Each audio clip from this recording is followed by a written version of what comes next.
Hello and welcome back to the Creation Station East. Now, as you guys know, right outside the gates of Nashville, Tennessee, in a fantastic new studio called the Creation Station East.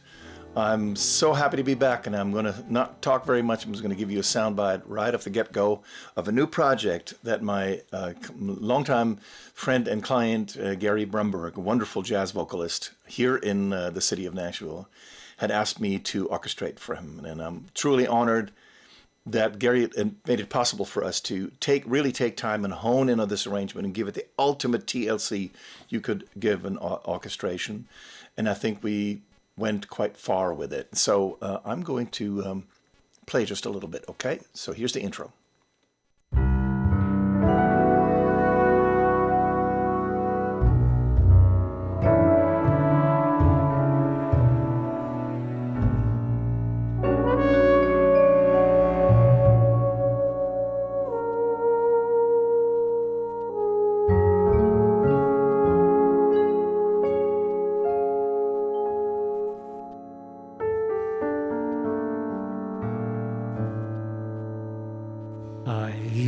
To visit all the very gay places, those come what may places, where one relaxes on the axis of the wheel of life to get the feel of life from jazz and cocktails.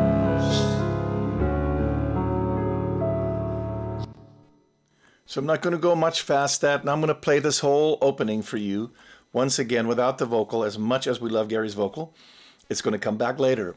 So stay tuned and look him up. By the way, look for there's a link below with Gary's fantastic works and tasteful arrangements and wonderful singing of so many jazz standards.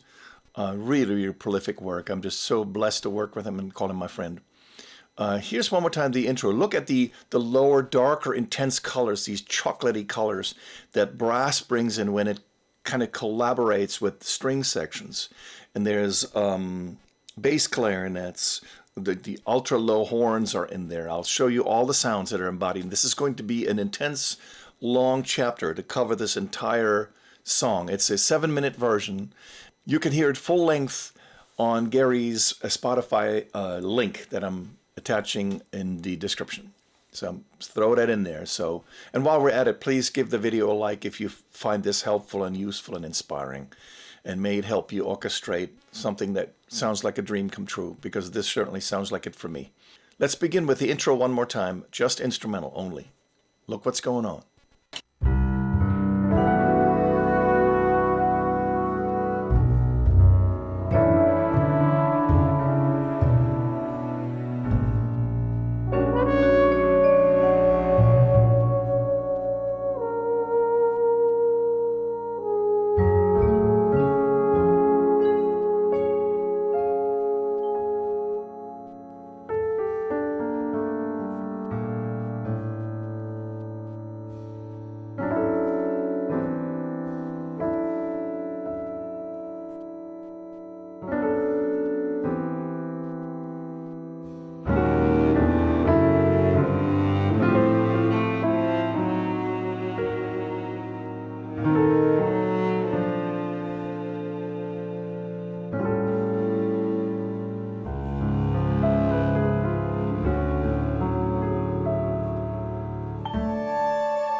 So I just don't want to take everything away. I just wanted to show you how the different instrument sections interact with one another and enhance each other, and also change texture in order to keep it interesting over longer periods of time. This is a very long song, so let's just jump in and real quick see what's participating. What are the instruments that are bringing about these sounds? Right, here's the first part of the orchestration, piano. It's very piano-centric. Gary and I started using the piano as our guide because Gary would go into my vocal booth and sing with me, playing live, section by section. And we would find out where we need to create breathing space, not only for him, also for maybe a little piano fill that he then, as a vocalist, would wait for until it was concluded.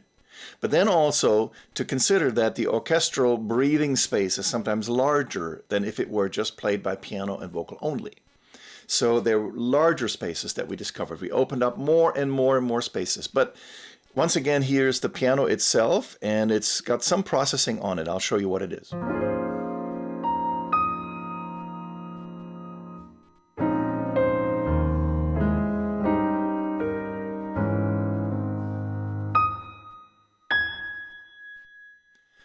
So what processing is on there? The surprising thing is, what you're hearing now is going to be the internal processing. It's got a very, very good reverb effect in there, which is a small hall I'm using for the basic reverb, but it's somewhat not very dimensional. Here we go.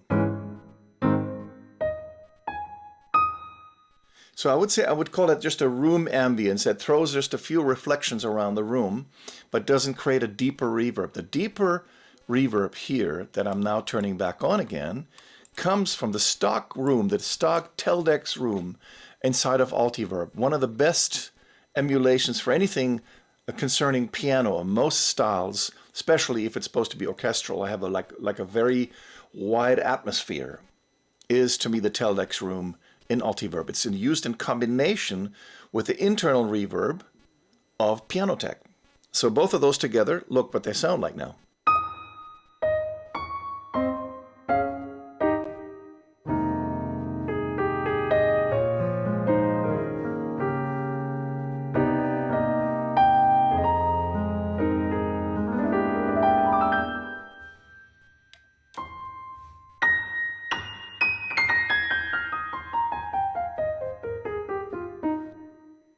Isn't that wonderful how it just follows with notes, almost as if it were a delay? They come back delayed and melodious. It's just absolutely beautiful. Let me exaggerate the Altiverb a little bit. I'm going to push it up 7 dB.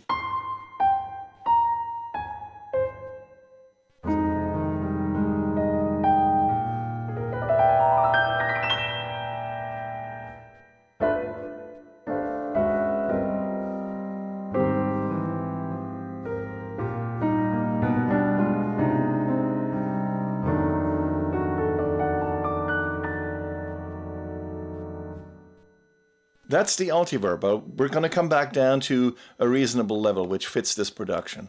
So that's the piano. Next thing that we have on top that gives this sonorous, darker energy is, let's take a look what's on it. We have a little vibraphone added to it. So I'm going to solo out piano, and the next instrument is vibraphone, which this is actually an older Mach 5 sample that I'm using inside of Contact now. An absolutely beautiful, shimmering vibraphone.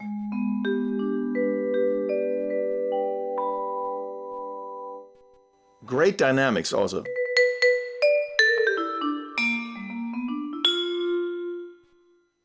So that's really, really pretty. And that's added in, and here, let's take a look at both instruments together.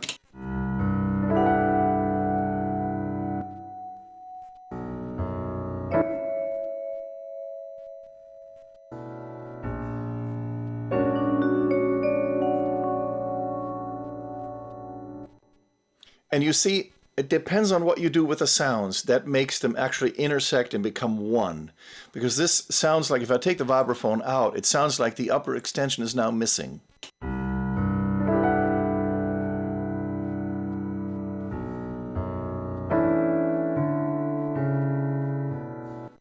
Back with the vibraphone.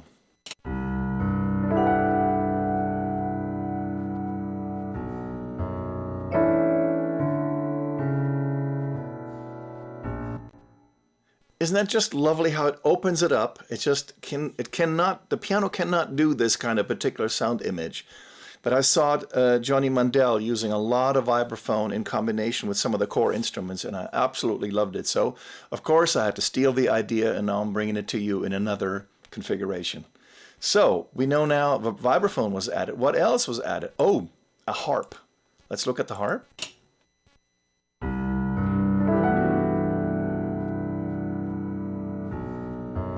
Let's see what the harp does by itself.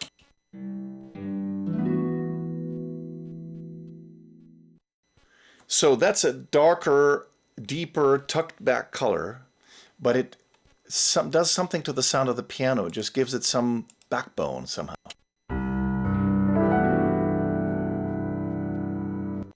Compare that now without the harp.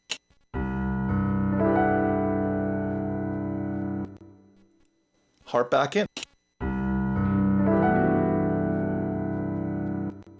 It just fills it up, and just in a beautiful way. So harp is added on top of that. Okay, what else do we have? The polybrass. Very, very lovely program.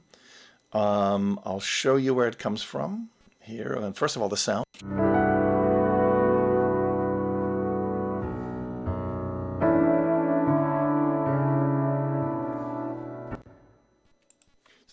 And now the polybrass all by themselves.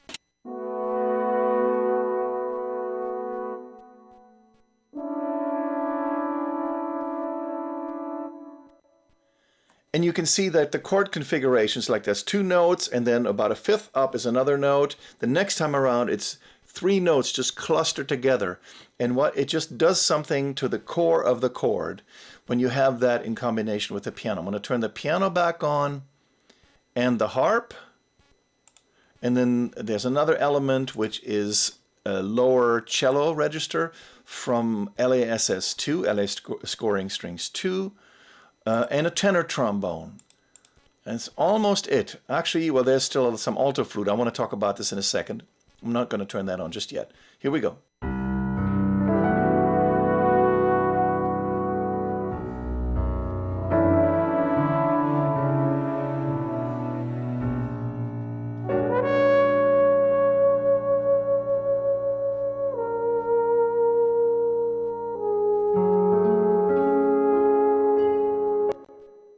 Okay, so that's already quite rich, but it's incomplete sounding. So I'm going to turn the vibraphone on, the harp, sordino strings are already on, polybrass is on, tenor bone is on. Now we're going to add alto flute to it, which gives it like an upper texture, like something silvery and shimmery on the very top. And there's a bass clarinet, and then last but not least, an orchestral bass, a pizzicato bass, which is really cool. It's going to play just a little bit of it. Look at that. It's just a beautifully ambient recorded sound.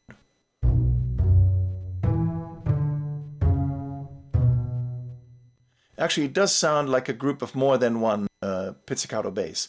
And then we have a little bit of a trillion bass sound underneath, and all together now. Here we go.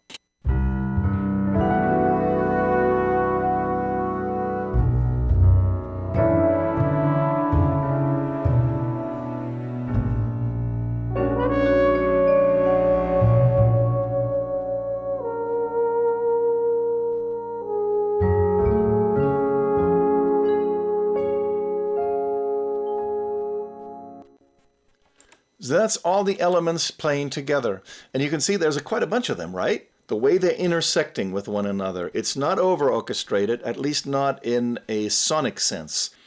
But this was this whole idea of bringing brass and add emotional depth to the orchestration with a lot of brass and these darker low textures like bass clarinet, for example, which is in here, was an inspiration from a recording by Freddie Hubbard. It's a song called This Dream, and I'm going to put a link in the description so that you can find it again and play it back, and what Klaus Ogerman did with the brass and the strings and how they intersect and exchange with one another and then come on top of each other. It's just unbelievable. It's like this magic dance of orchestration, which Ogerman is known for. And some of the best work, I think, stems from that period. And then Freddie Hubbard's horn, which is so emotional. It's just stunning. So please look that up and play it in full length. So let's move on just a little bit and see how, when we get into the verse, there's a couple of other very beautiful things in there. Here we go.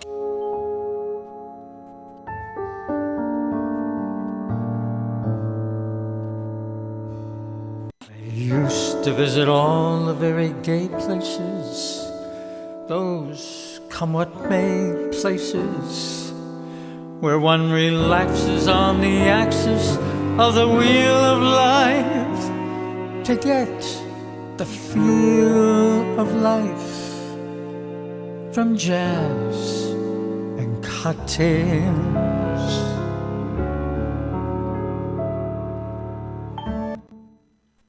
So you can see we took some harmonic liberties, because if you read the chart, you'll see that there were some unorthodox changes made with some chromatic shifts, half step up or half step down below the target chord that actually was written in the chart. And again, the orchestration is pretty much the same thing, but now in the second half of the verse, we're entering the land of lighter orchestration with flutes and such. So here we go. I'm going to show this to you real quick.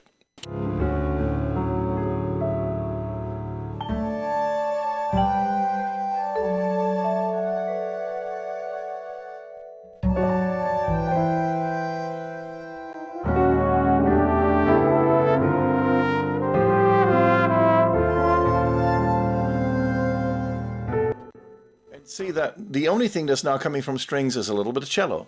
The rest, the entire orchestra is held together by the fundamental piano chords and then the very, very impactful and strong and deep and sonorous brass sounds that we're using. And in here, let's take a quick look at polybrass. Just look at some of the cadences in here. So if I add the valve trombone to that, the valve trombone is a monophonic program.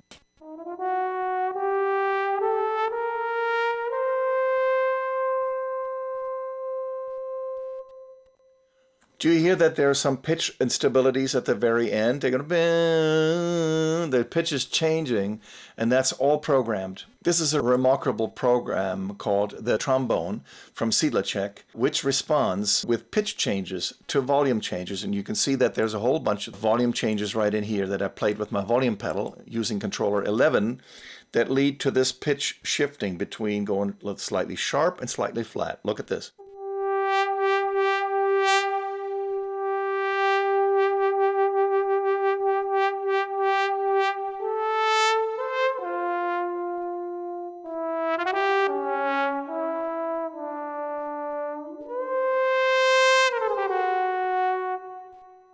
It's absolutely shocking how expressive you can be with these instruments. If you have that arsenal at your hands, at your disposal, you know you can just blossom up emotions out of certain sections. It was so difficult with the sounds we used to have until now.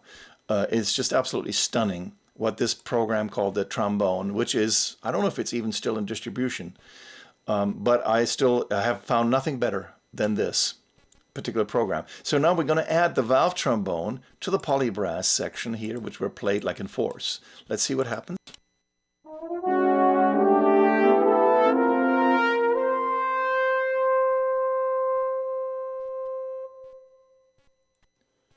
Very natural, very organic sounding, right? Here's a tenor bone that comes in from the same program, also called the trombone. It's just another modeled instrument. Here we go.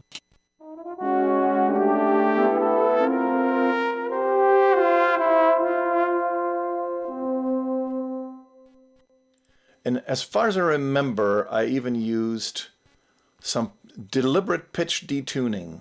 And that's a very important thing. I think one of the most hindering thing to realism is the perfect tuning to 440, the center of our modern pitch that everybody works with, that these instruments always sound as. If you listen to Here's to Life, and there's a link up, I think it would be up there, where you can see the video where I just emulated the full arrangement of Here's to Life by Johnny Mandel as from ears, not from a chart, because there's no official orchestrated chart for it. And then you listen to my version of it and then go back to the original recording. You'll be shocked as to how flexible the tuning is. You know, the horn slightly, the French horn slightly sharp, the cello is slightly flat, you know, and then they're not timing-wise exactly on top of each other. And all these things, if programmed right, can help the realism of an orchestration. Pitch being the number one. You are not supposed to be so darn perfect with the pitch. Let me take a look if this is correct here, pitch bend. Yep. Down here in the pitch bender, you can actually see that I deliberately threw the pitch bend slightly down. It's minus, these are very big steps, minus 256, and over here it's 0. See right there, that control point is 0, and this one is deliberately flat, as if the horn player maybe just put, pulled out something a little too far and made the air column too long and made the horn too low, and meaning flat. But in context, it works absolutely perfect. Coming back to all the instruments together now with this brass section.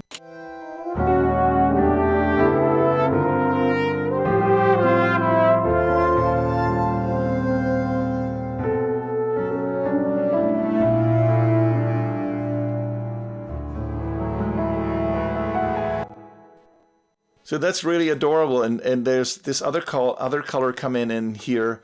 We have some French horn income, one of the best programs also from the Siedlczek programs called French Horn and Tuba.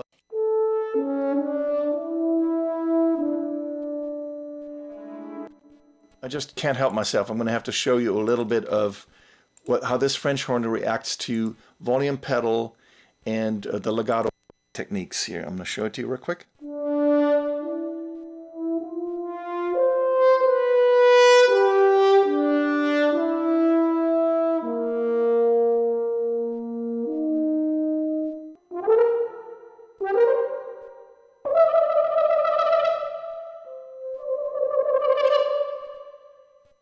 The expressive potential of that sound alone is unbelievable.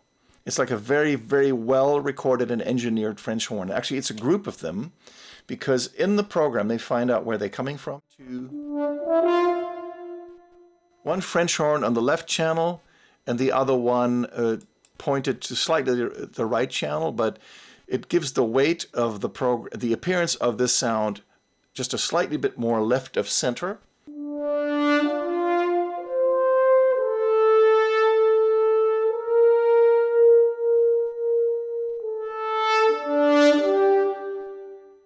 And in order for them to sound even more realistic, they're slightly detuned. See, this tuning over here is 0.0, and this one is minus 0.03. Just a very, very small detuning, but it requires these two French horns together. And you can't really tell that they are actually two horns, because in context you won't hear. They're so close to each other that the human ear and perception brings them close together.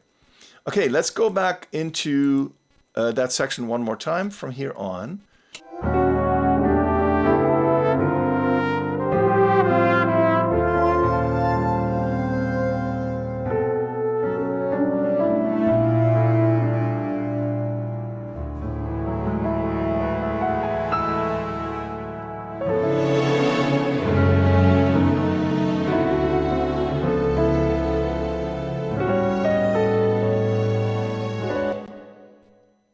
Let's hear our singer with this section. Here we go.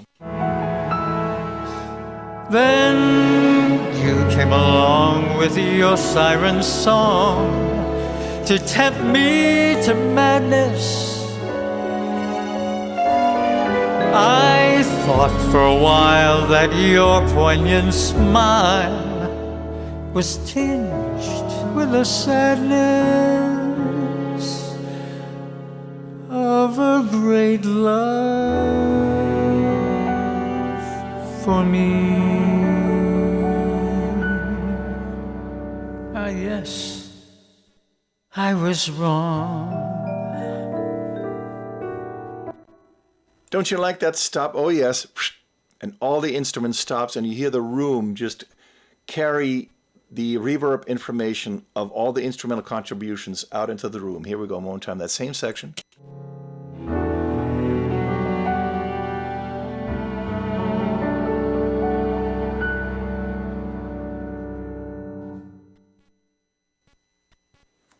And this is not reverb, this is convolution reverb. It's much, much more organic. It's really beautiful. So obviously now you can see that we put the strings out front first and foremost. Here's the ensemble, a polyphonic program. Here we go.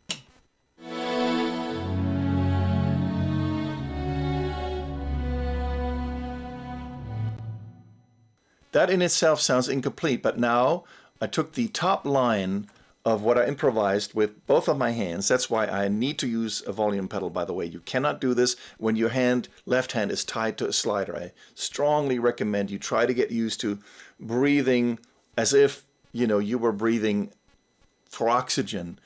and inhale and exhale with the natural expression of these instruments.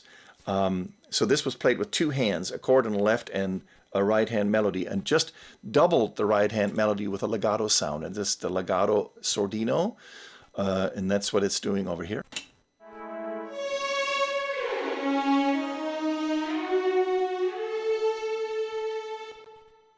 Let's throw two of them together.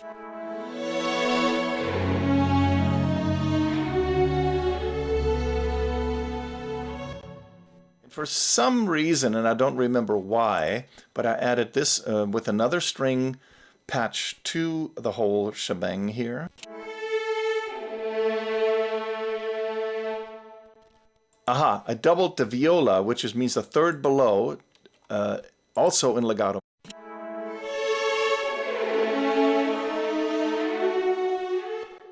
Together again, and now I'm going to add the fourth element, which is the legato cello.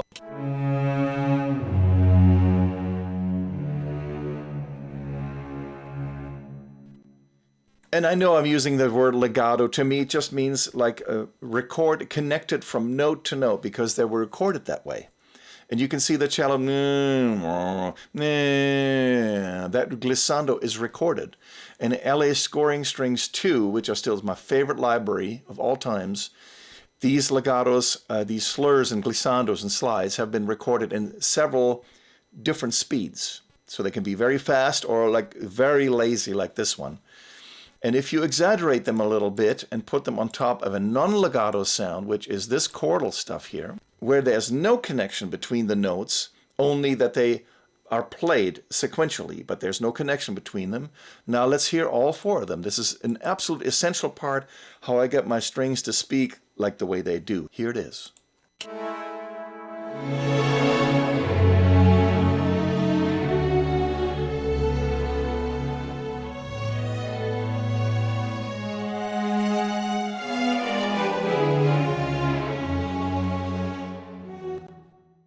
So I'm going to play this whole section for you one more time without vocal.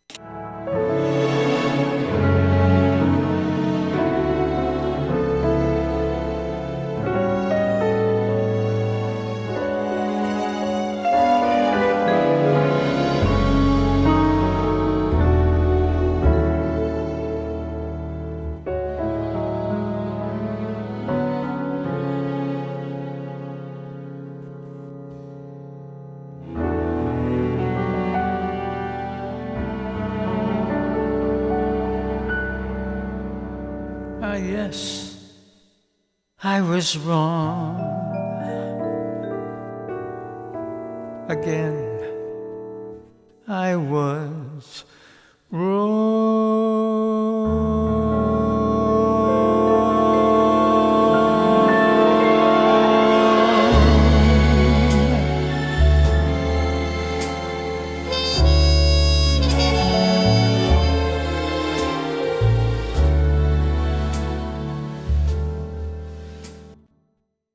So right now you heard the entrant of this beautiful muted trumpet, which is a local Tennessee artist here in Nashville, Casey Brefka, who played a magnificent muted trumpet solo that you hear later on in the song. Let me re-synthesize that for you guys. So first of all, what I put in is the piano leads the whole thing still. Here's the piano alone by itself.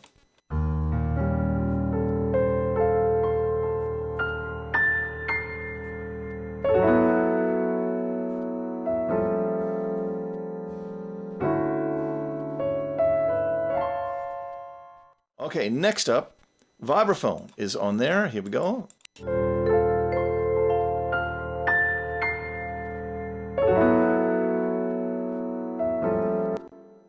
Again, tucks itself in beautifully. A harp gliss.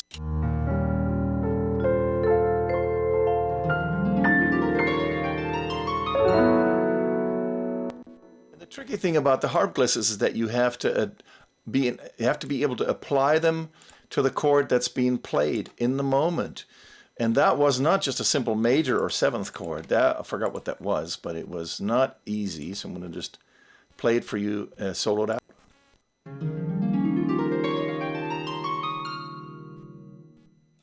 That's actually a 7th sharp 11 chord, and I had to arpeggiate through it. So I played it very slow and just simply sped it up so it would fit this particular section. Once again.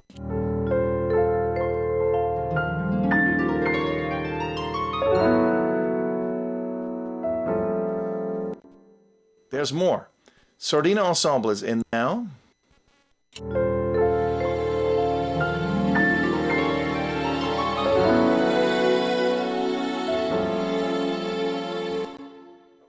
How about these? That's the super fast strings that do like a glissando.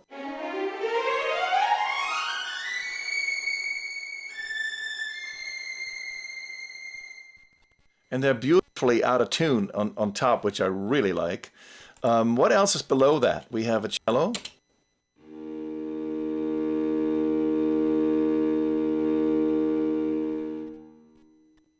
And I suppose I only used it for just to give it some gravitas, you know, with that sound like, oh, that low E flat of the cello there. What else? Polybrass, aha, they're also in here just to give it some depth.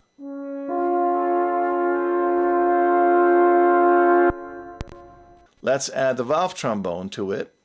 What's she doing?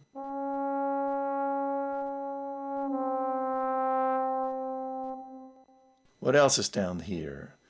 Upright bass. One of my favorite bass programs is UJam's virtual bassist called Mellow.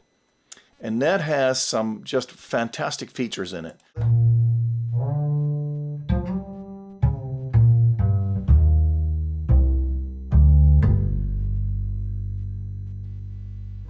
Very, very, very good and reasonable bass program. I just think it's fantastic. But it has legato in it. The legato is not speed dependent, but it's still nonetheless very effective and helpful because I can do these things.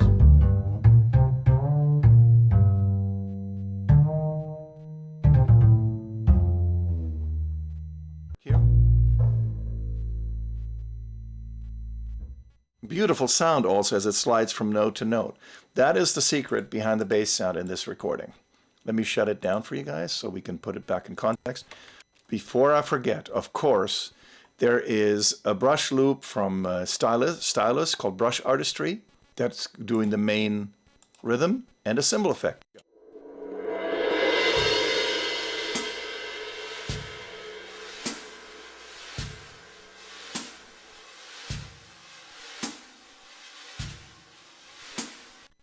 That's all. Now we're going to lift the mute button and let all sound together. Here we go. That's a very intensive scene. That took me several hours to put together, but it just gets the passion across.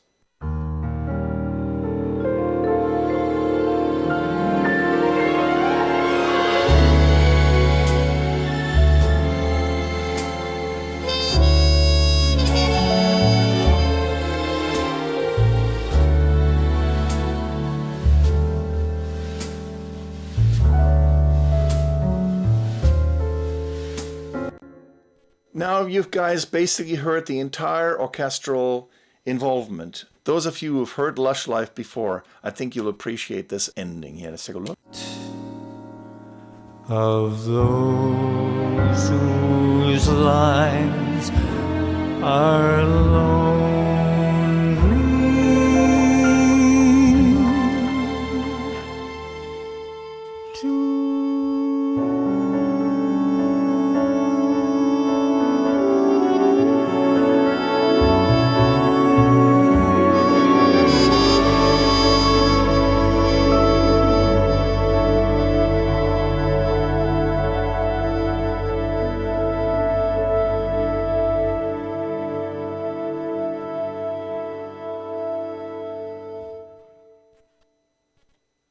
And again, when the flute stopped at the very end on the brass, did you know how the room just gave it back a little bit of that reverb at the very end?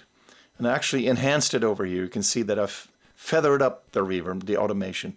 Once again, without this glorious vocal, see Gary's singing lonely too. He's going up a half step, which is not the melody as it's written. This is our creative freedom. Let's take a look what the instruments are that make up for this dreamy, bittersweet ending. Okay,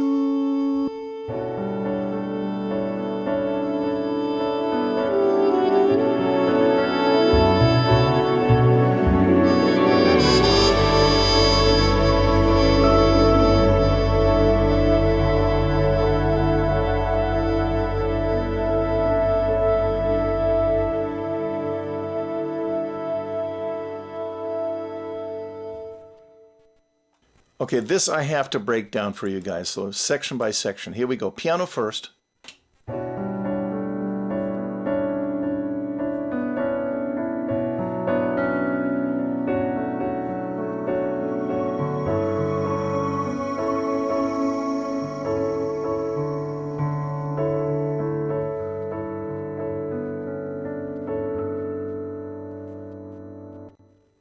That's the piano alone by itself. There's a little bit of vibraphone involvement.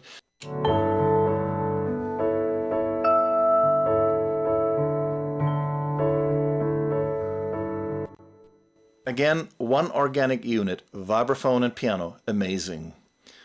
Here is the trombone, the trumpet that Casey played on top of this beautiful note that Gary had chosen for the final, which he just held out for infinity, which was so great.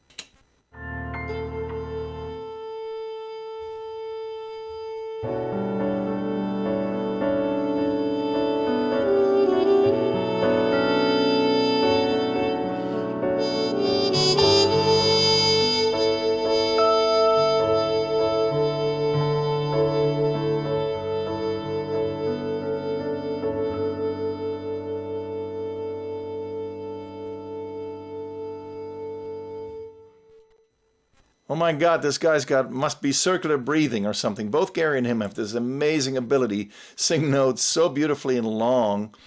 But before we go any further, we have to give tribute to the harp player, who's playing this beautiful arpeggio.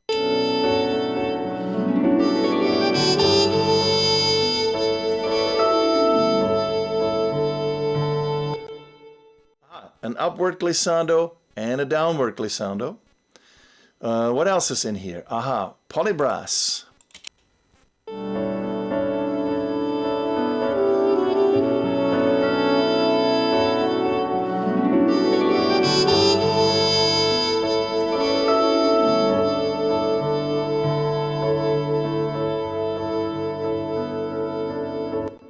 Alto flute group is doing this.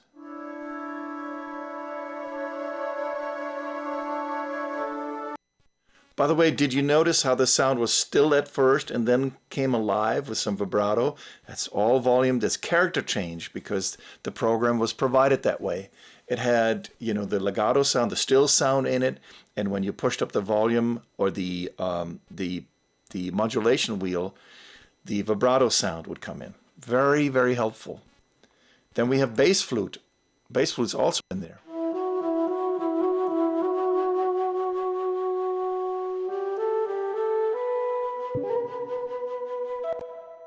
Just creating bittersweet movement, and then an alto flute trio at the end.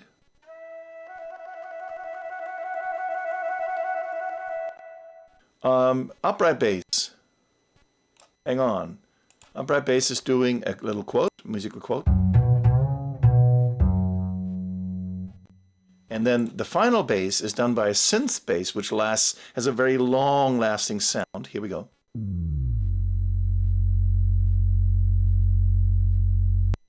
That's all it's doing.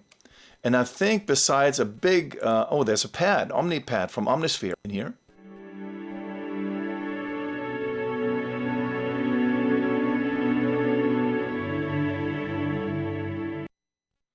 All these things together with a cymbal effects give you this magical interweaving of colors at the very end. Cymbal effects is here.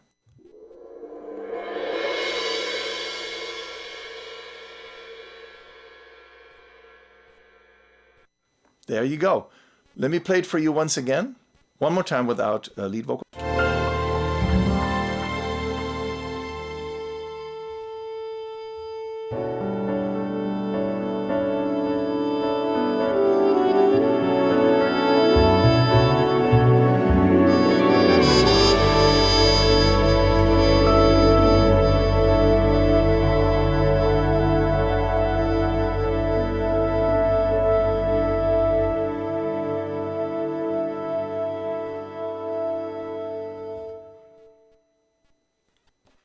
And I just love how that reverb at the end just comes out and shines a light on the instruments that just were playing in that virtual room. I cannot tell you enough how joyous it was to put this together and get it to the finish line. It took me and Gary probably about 6 weeks, about a session or two per week, and a lot of editing in between to put this together. And I hope you guys enjoyed it. If you did, please leave a great comment, give us a thumbs up, and subscribe to this channel. I hope this was informative for you. You can also, in the description, find the link to get in contact with me directly, because I do teach these things one-on-one over Zoom, and I have a very effective teaching method that always kind of orients as to where you are in the moment with your set of knowledge, because you might come in and you're a professional arranger, and I can just contribute certain sound libraries to you, or I can just show you the chords, for example, how to come up with different chords, reharmonize things, and make them richer.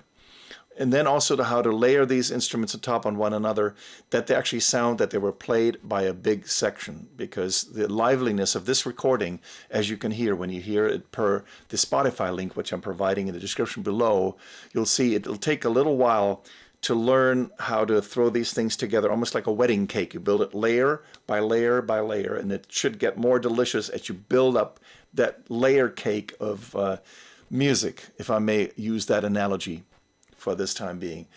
I hope you guys have beautiful, creative adventures after hearing this, and if it kind of spurred you on to develop new things and follow new ideas and allow yourself the time to build something patiently, like Gary and I did, layer by layer, that would make me very, very happy.